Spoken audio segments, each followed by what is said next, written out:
नमस्कार, जोहार झारखंड देख रहे हैं आप। आपके साथ मैं हूं शिप्रा झा। रांची के ईडी ऑफिस में आज दो अलग अलग मामलों में 3 लोगों को समन जारी कर पूछताछ के लिए बुलाया गया है। दरअसल 3 दिन पहले शराब घोटाले को लेकर राज्य भर में हुई छापेमारी के बाद किंग पिन माने जा रहे योगेंद्र तिवारी और उनके भाई अमरेंद्र तिवारी को समन भेजकर ईडी कार्यालय बुलाया गया है। वहीं एक दूसरे मामले में कारोबारी विष्णु अग्रवाल की पत्नी अनुश्री अग्रवाल को भी समन भेजा गया है। इस पूरी खबर पर अधिक जानकारी दे रहे हैं सहयोगी संजय कुमार सिन्हा। ईडी कार्यालय रांची के अधिकारियों का शेड्यूल आज बेहद ही व्यस्त रहने वाला है। ईडी ने आज 2 अलग अलग मामलों में 3 आरोपियों को समन कर पूछताछ के लिए ईडी कार्यालय बुलाया है। सबसे पहले झारखंड के शराब के किंग पिन माने जाने वाले योगेंद्र तिवारी और उनके भाई अमरेंद्र तिवारी को समन भेजकर पूछताछ के लिए ईडी कार्यालय बुलाया गया है। दरअसल 3 दिन पहले योगेंद्र तिवारी और उनके कई करीबियों की राज्य भर में करीब 34 ठिकानों पर छापेमारी की गई थी, जिसमें कई अहम दस्तावेज बरामद हुए थे। आज उसी शराब घोटाले के मामले समेत कई दूसरे मामलों में भी योगेंद्र तिवारी और उनके भाई अमरेंद्र तिवारी को यहां बुलाया गया है।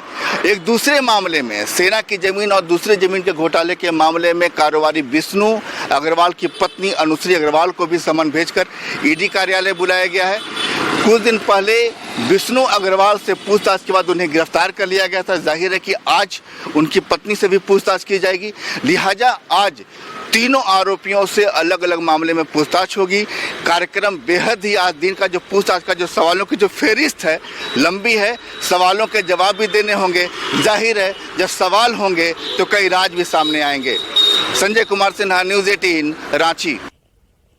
पाकुड़ सदर प्रखंड में लगातार फर्जी जन्म प्रमाण पत्र के मामले सामने आ रहे हैं। पाकुड़ के कई इलाकों में गिरोह की ओर से कुछ पैसों की लालच में जन्म प्रमाण पत्र मुहैया कराया जा रहा है। इसका खुलासा न्यूज़ 18 ने पहले भी किया था। इस बार पाकुड़ सदर प्रखंड के इलामी गांव से कई जन्म प्रमाण पत्र निकलकर सामने आए हैं जो फर्जी हैं। वहीं इस मामले पर तत्कालीन डीएस डॉक्टर अमित कुमार ने 2022 में फर्जी जन्म प्रमाण पत्र के मामले पर एफआईआर भी दर्ज करवाई थी, परंतु पुलिस उस गिरोह को पकड़ने में असफल नजर आ रही है और जिले में गिरोह की ओर से फर्जी जन्म प्रमाण पत्र बनाया जा रहा है। चिकित्सा विभाग के द्वारा एक प्राथमिकी दर्ज कराई गई है फर्जी प्रमाण पत्र निर्गत करने के संबंध में। इस संबंध में कांड अनुसंधान अंतर्गत है। हम लोगों ने इसके जांच के क्रम में कुछ बातें आई हैं कि बंगाल के सीमावर्ती क्षेत्र में रहने वाले लोगों को ये इस प्रकार का प्रमाण पत्र निर्गत किया गया है। इसकी छानबीन चल रही है और इसमें कुछ लोगों की संलिप्तता की बात प्रकाश में आ रही है। अभी इस बिंदु पर अनुसंधान जारी है। अनुसंधान उपरांत विधि सम्मत कार्रवाई की जाएगी। दुमका के शिकारीपाड़ा में संकल्प यात्रा के दौरान बीजेपी के प्रदेश अध्यक्ष बाबूलाल मरांडी ने हेमंत सरकार पर जमकर निशाना साधा। बाबूलाल मरांडी ने कहा कि भ्रष्टाचार के खिलाफ बोलने पर जितना केस करवाना है हेमंत सोरेन करवा लें।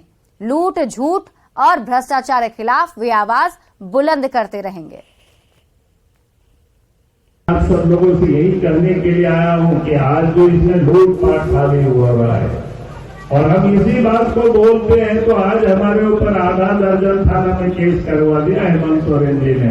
हमने कहा कि जितना केस कराना हो करा दो, जेल में ही रह करके हम पूरे झारखंड घूम लेंगे, आप चिंता मत करना। जेएमएम केंद्रीय समिति के सदस्य पॉल एक्का ने लातेहार थाने में बाबूलाल मरांडी के खिलाफ लिखित आवेदन दिया है। एक्का ने आरोप लगाया कि बाबूलाल मरांडी ने दिशोम गुरु शिबू सोरेन के खिलाफ आपत्तिजनक भाषा का इस्तेमाल किया है, जिससे झारखंड के लोग काफी आक्रोशित हैं। एक्का ने बताया कि बाबूलाल मरांडी के खिलाफ राज्य भर में प्रदर्शन भी किया जाएगा। ये हमारे झारखंड प्रदेश के भारतीय जनता पार्टी के प्रदेश अध्यक्ष बाबूलाल मरांडी द्वारा हमारे पार्टी के सिरमौर दिशुम गुरु के विरुद्ध अपमानजनक टिप्पणी करने, अशोभनीय भाषा का प्रयोग करना, ये भारतीय जनता पार्टी की एक वसूल बन गई है और इसके विरुद्ध हम लोग शिकायत दर्ज किए हैं और आगे भी इनका विरुद्ध हम लोग शिकायत दर्ज करते रहेंगे। बाबूलाल मरांडी पर पूरे झारखंड में दर्ज हो रहे मुकदमों पर बीजेपी ने कड़ी प्रतिक्रिया दी है। बीजेपी प्रवक्ता ने कहा है कि संकल्प यात्रा को मिल रहे समर्थन और बाबूलाल मरांडी की ओर से सरकार पर लगाए जा रहे भ्रष्टाचार के आरोपों से सरकार तिलमिला गई है। बीजेपी प्रवक्ता ने यह भी कहा कि संथाल परगना बिल्डर कंपनी में बाबूलाल के करीबियों के अभी भी डायरेक्टर का होने का जेएमएम का आरोप बेबुनियाद है। साथ ही चुनौती भी दी है कि अगर कंपनी ने कोई घोटाला किया है तो उसकी संपत्ति जब्त कर एसआईटी से जांच कराए। 10 वर्षों से उनका इस कंपनी से कोई नाता नहीं है और पूरी दुनिया जानती है कि माननीय मुख्यमंत्री के कार्यकाल में किस तरीके से एक सिंडिकेट बनाकर इसी कंपनी के जरिए शराब की बड़ी लूट हुई। और जो कंपनी के मौजूदा डायरेक्टर्स हैं उनके अभी नाम है अमरेंद्र तिवारी, सुकांत रॉय और नीतू तिवारी। ये दस्तावेज है कंपनी के मौजूदा डायरेक्टर्स के। तो झारखंड मुक्ति मोर्चा जो भी आरोप लगा रही है Santhal Pargana builders private limited के विषय में वो बेबुनियाद है। लेकिन राज्य सरकार को बताना चाहिए कि अगर इस कंपनी ने इतनी गड़बड़ी की है तो उसकी जितनी भी चल अचल संपत्ति है वो अविलंब उसकी जब्ती होनी चाहिए और एसआईटी का गठन करके इस कंपनी के कार्यकाल की जांच करनी चाहिए। लेकिन अब ये राज्य सरकार के पाले में गेंद है कि वो संपत्ति की जब्त कराए और जांच कराए। लेकिन ऐसा नहीं करके राज्य सरकार ऐसा इशारा कर रही है कि उसके करीबी लोग आज भी इस कंपनी में मौजूद हैं। बाबूलाल मरांडी पर हुए एफआईआर के बाद झारखंड की सियासत गर्म है। बाबूलाल मरांडी ने सोशल साइट एक्स पर लिखकर सीएम पर तंज कसा है, जिस पर कांग्रेस प्रदेश अध्यक्ष राजेश ठाकुर ने प्रतिक्रिया दी है। राजेश ठाकुर का कहना है कि जब राहुल गांधी पर एफआईआर हो रहे थे तब बाबूलाल मरांडी को क्यों नहीं, ये बात समझ में आई। प्रधानमंत्री जी से पूछे कि आदरणीय राहुल गांधी जी के खिलाफ जब ये कर रहे थे तो वो किस हिसाब से कर रहे थे, उसका जवाब उनको स्वयं मिल जाएगा। डुमरी विधानसभा उपचुनाव को लेकर आईएनडीआईए महागठबंधन के उम्मीदवार बेबी देवी के पक्ष में चुनाव प्रचार के लिए कल्याण मंत्री चंपई सोरेन जुटे हैं। डुमरी पहुंचे चंपई सोरेन ने कई गांव में जनसंपर्क अभियान चलाया। इस दौरान लोगों को राज्य सरकार की ओर से चलाई जा रही कल्याणकारी योजनाओं के बारे में जानकारी भी दी। वहीं जेएमएम प्रत्याशी के पक्ष में वोट देने की अपील भी की। उन्होंने दावा किया कि बेबी देवी रिकॉर्ड मतों से जीतेंगी। दुमका में होने वाला पिछड़ा महासम्मेलन अखाड़े में बदल गया। बीपी मंडल की जयंती पर पिछड़ों को एकजुट करने के लिए सम्मेलन हो रहा था, लेकिन सूरज मंडल ने लालू प्रसाद को लेकर कुछ ऐसा कह दिया जिससे आरजेडी के पूर्व विधायक संजय यादव मंच से उतरकर चले गए। उसके बाद आरजेडी समर्थकों ने सूरज मंडल के खिलाफ जमकर नारेबाजी की और कुछ समर्थक तो हाथों में तलवार लेकर इंडोर स्टेडियम में घुस आए और जान से मारने की धमकी देने लगे। सूरज मंडल बीजेपी का एजेंट है, ये ओबीसी का लीडर नहीं हो सकता। लीडर अगर कोई है तो बीपी मंडल है, भीमराव अंबेडकर साहब है जो हमारा संविधान रखता है। और आज के डेट में इस देश का अगर नेता ओबीसी का सबसे बड़ा कोई है तो हमारा आदरणीय लालू प्रसाद यादव जी है, नीतीश जी है। खूंटी जिले के साइको थाना पुलिस ने रानी फॉल से एक अज्ञात महिला का शव बरामद किया है। महिला के शरीर पर कोई कपड़ा नहीं था। पुलिस पता करने की कोशिश कर रही है कि आखिर वो महिला कौन है, कहां की रहने वाली है। इसकी जानकारी जुटाने की कोशिश पुलिस की टीम कर रही है। रांची के तुपुदाना में सेक्रेड हार्ट स्कूल की छत से गिरने की वजह से क्लास 6 की एक छात्रा गंभीर रूप से घायल हो गई। छात्रा का इलाज आईसीयू में चल रहा है। सवाल है कि आखिर कैसे हुआ यह हादसा, क्या कोई लापरवाही हुई है?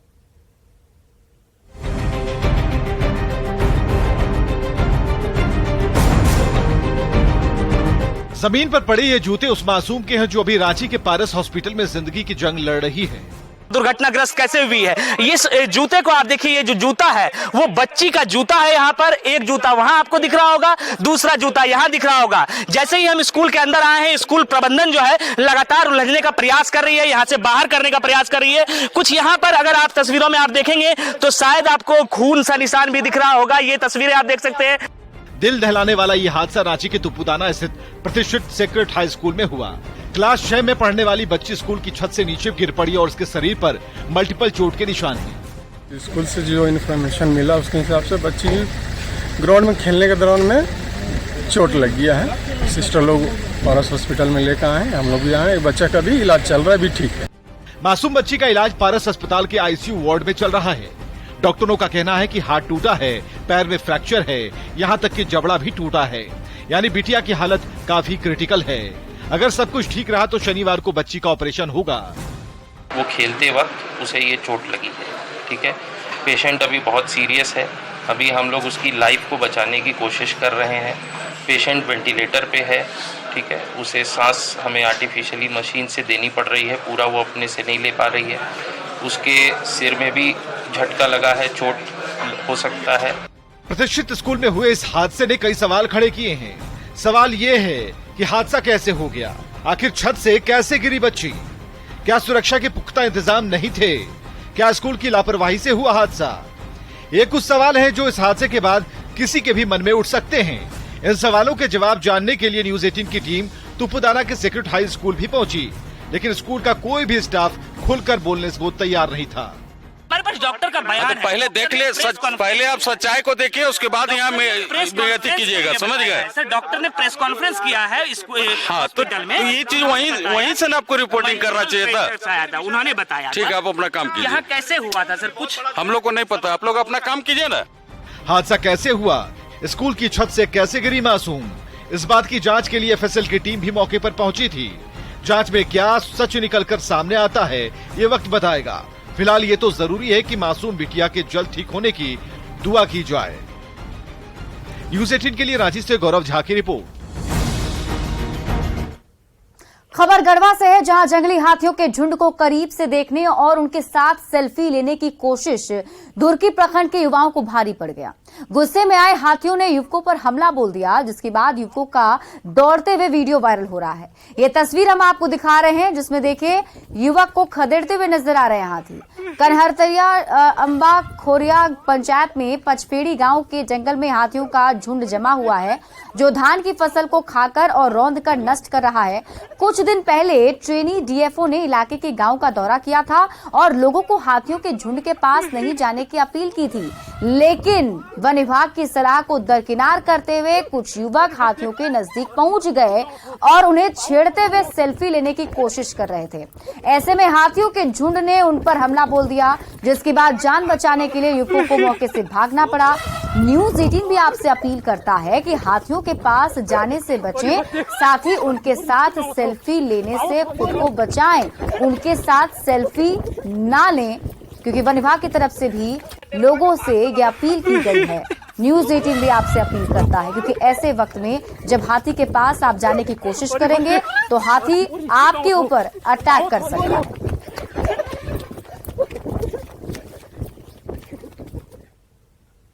और देश में हाथियों के संरक्षण के लिए लगातार प्रयास किए जा रहे हैं, लेकिन अब इस प्रयास को एक सार्थक पहल देने की कोशिश की गई है।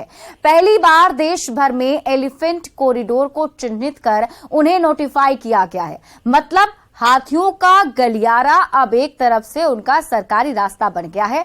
आप देखिए न्यूज 18 की एक खास रिपोर्ट। हाथियों के संरक्षण के सरकारी दावों के बीच इंसान और हाथियों के संघर्ष की खबरें अक्सर सुर्खियां बनती हैं। कभी हाथी इंसान को निशाना बनाते हैं तो कभी हाथी खुद निशाना बन जाते हैं। कुल मिलाकर हाथियों के अपने रास्ते यानी गलियारे से भटकने की खबरें अक्सर आती रहती हैं, लेकिन अब केंद्र सरकार की ओर से इंसान और हाथियों के बीच एक फ्रेंडली रिश्तों का ताना बाना बुनने की पहल की जा रही है। केंद्रीय वन एवं पर्यावरण मंत्रालय की ओर से देश भर में एलिफेंट कॉरिडोर की पहचान कर एक आधिकारिक सूची जारी की गई है। इसमें पुराने कॉरिडोर को जोड़ते हुए हाथियों के 60 नए गलियारों की भी पहचान की गई है और अब देश भर में कुल एलिफेंट कॉरिडोर की संख्या 160 हो गई है, जिसमें झारखंड में कुल 17 कॉरिडोर भी शामिल हैं। इसमें जमशेदपुर, सरायकेला और चाईबासा में 15 और रांची में 2 कॉरिडोर हैं। एक विशेषज्ञ एवं हमारा जो wild life institute of India है, जो भारतीय वन्य प्राणी संस्थान, ये दोनों विशेषज्ञ जो आए थे इस अभियान में, वो पूरा जो 15 जो लिस्ट थी हमारे पहले की, उनमें से कितने कॉरिडोर है वो जो अभी चालू है या चालू है नहीं, इसको ज़मीनी तौर पर देख करके उसको सत्यापन किया। दरअसल देश भर में हाथियों की कुल संख्या 30,000 के करीब है, जिसमें सिर्फ झारखंड की बात की जाए तो हाथियों की संख्या 679 है। एलिफेंट कॉरिडोर के लिहाज से झारखंड, बंगाल, ओडिशा और छत्तीसगढ़ का इलाका ईस्ट सेंट्रल जोन में आता है और इस पूरे जोन में हाथियों की कुल संख्या 3,000 के करीब है। इस पूरे जोन के कॉरिडोर में हाथी भोजन की तलाश में एक राज्य से दूसरे राज्य में जाते रहते हैं, लेकिन जब उन्हें भोजन में परेशानी होने लगती है तब वे अपने गलियारे से भटककर गांव की तरफ चले जाते हैं। लेकिन अब आधिकारिक पहचान के बाद हाथियों के कॉरिडोर में ही पर्याप्त भोजन के रूप में घास, फल फूल और उनकी जरूरतों को मुहैया कराने की कोशिश की जा रही है, ताकि वे अपने गलियारे से भटके नहीं। ये पहले से इस तरह से आइडेंटिफाइड नहीं थे। भारत सरकार ने wild life institute of India की टीम भेज करके इनका सत्यापन करवाया पहले, और राज्य सरकार ने जो डेटा था एलिफेंट की मूवमेंट का वो उन्हें उपलब्ध करवाया और उसके आधार पे इनको चिन्हित किया गया है। मकसद यही है कि हाथी जब भी चलते हैं, लंबा चलते हैं, और जब अपने गलियारे में हाथी निकलें तो कभी भी आम आदमी और हाथियों के बीच संघर्ष देखने को नहीं मिले। साथ ही जो हाथियों का जो अपना गलियारा होता है, कभी भी हाथी को रास्ते में खाने पीने की तकलीफ ना हो, हाथी कभी गाँव की तरफ अपना रास्ता न भटके। साथ ही एक एलिफेंट ट्रैकिंग ऐप भी लाया गया है, जिसकी मदद से हाथी का मूवमेंट जहाँ भी हो वो नजर और निगरानी में रहेगा। कैमरामैन संजीत तिवारी के साथ संजय कुमार सिन्हा, न्यूज़ 18 रांची। प्रधानमंत्री आवास योजना शहरी के तहत बन रहे लाइट हाउस प्रोजेक्ट में लोगों को आवास आवंटित करने का प्रक्रिया जारी है। इसी के तहत कल भी 42 लोगों को आवास आवंटित किया गया। इससे पूर्व 2 बार नगर निगम की ओर से लोगों को आवास आवंटित किया गया था, जिसके लिए पिछले साल 19 जुलाई और 10 दिसंबर को भी लॉटरी के जरिए आवंटन किया गया था। कल 42 लोगों को आवास आवंटित किया गया, जबकि कुल 46 आवेदकों को चयन कर ई लॉटरी कार्यक्रम के लिए आमंत्रित किया गया था। ई लॉटरी कार्यक्रम में मौजूद नगर निगम आयुक्त ने कहा है कि प्रगतिशील लाइट हाउस प्रोजेक्ट का काम 90% पूरा हो चुका है और बाकी काम भी जल्द पूरा कर लिया जाएगा। 7 टावर्स बन रहे हैं, 7 ब्लॉक हैं और इस 7 ब्लॉक में कुल 1008 लोगों को इसका लाभ मिलना है। तो पूर्व में भी जो लॉटरी की प्रक्रिया हुई थी तो 999 लोगों की ऑलरेडी लॉटरी हुई थी और विभिन्न कारणों से जो कुछ लोग उसमें फिर आवंटन रद्द हुए, तो उस कारण से जो वैकेंसीज थी उसके अगेंस्ट आज 42 लोगों को लॉटरी के माध्यम से आवंटन किया गया। 1008 प्लेट है, उसमें हमको अलॉट हुआ है आपको सी ब्लॉक में 504। कितने पैसे लगने? उसमें 3,74,000 सॉरी 6,74,000 लगेगा। उसमें 2 किस्त देना है, 3,00,000 आपका 37,000, 3,37,000 में। धनबाद में नगर निगम के कचरा डंपिंग का हर ओर विरोध हो रहा है। लोयाबाद के वासुदेवपुर कोलियरी के पास कचरा डंपिंग करने वाली गाड़ियों को ग्रामीणों ने रोक दिया।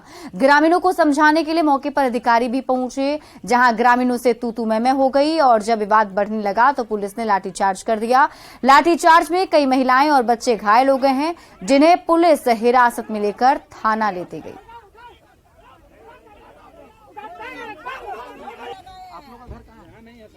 प्रदूषण से आदमी मरेगा कि नहीं मरेगा? इन लोग को क्या है? इन लोग डंपिंग कर करके यहाँ से चल जाएगा, सब अपना अपना फ्लैट में रहेगा।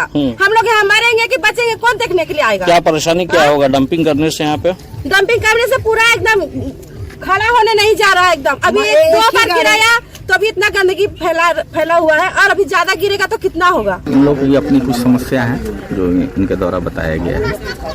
तो पहला बात तो यह क्लियर हो जाए कि जो ये कचरा है ये अस्थायी डंपिंग, इससे संबंधित जो कचरा प्रबंधन प्लांट बनना है, तो प्लांट बनने के बाद यही कचरा का उसमें यूज होगा। तो ऐसा नहीं है कि ये कचरा यहीं रह जाएगा। और फिलहाल इस बुलेटिन में अभी के लिए बस इतना ही। आगे देख लेते हैं headlines presented by elegant steel, India's number 1 QST बार, देश का भरोसा। शराब और जमीन घोटाले में ईडी ऑफिस से पूछताछ के लिए 3 लोगों को समन जारी। सवाल जवाब से कई राज के खुलासे की उम्मीद। झारखंड में दर्ज हो रहे एफआईआर को लेकर बाबूलाल मरांडी का हेमंत सोरेन पर बड़ा हमला। सीएम के इशारे पर दर्ज हो रहे मुकदमों से डरने से किया इनकार।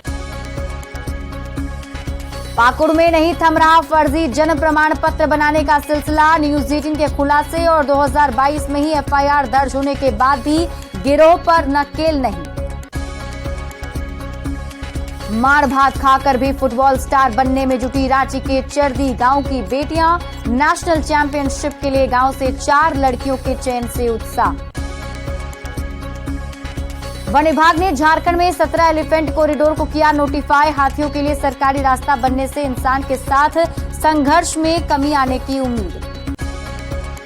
Headlines presented by elegant steel, India's number 1 QST बार, देश का भरोसा।